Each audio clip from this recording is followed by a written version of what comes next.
When we wrapped Dishonored 1 and the DLC, we started thinking about Emily Coldwin as protagonist. It became kind of a bit of an obsession for us. Welcome, Lady Emily Coldwin.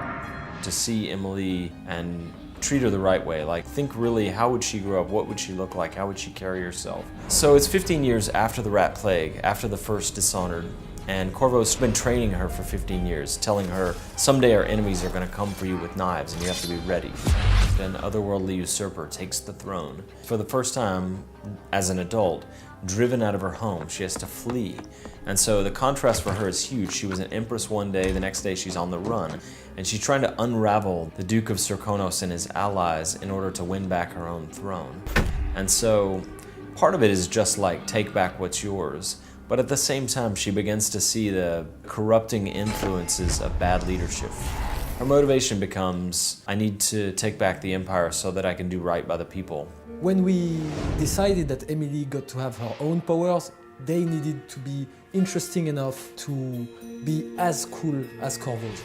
Her mobility power is called Far Reach, where it's more elastic than Blink. It's not so much a short-range teleport as it's almost like a supernatural grapple that allows you to pull yourself through the world. You can slingshot past things.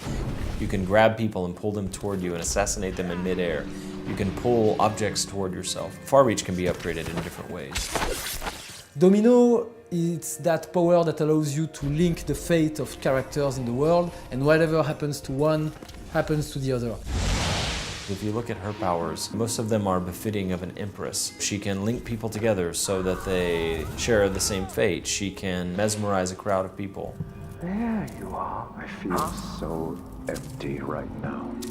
She's also a young woman who lived a pretty privileged life, punctuated by a brief time of darkness. All hail Her Imperial Majesty, Emily Coldwin. She uses Shadow Walk and she becomes this inky monstrosity, and then for a brief time does some terrible things and then goes back to being the person that she normally is. And then it gets a bit crazy because Emily also has the power of doppelganger, where she can create a reflection of herself. It can be used to distract AI enemies, or it can be upgraded so that it's actually lethal and it can assassinate.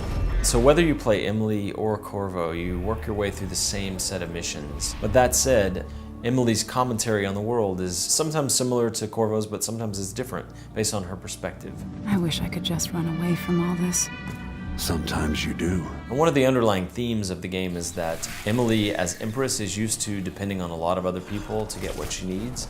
And in this situation, she's really only got herself to depend on. And then on top of that, because she is a former Empress, an Empress on the run, people react very differently when they see her than they do to Corvo. All that, and you have your father's eyes, your Imperial Majesty.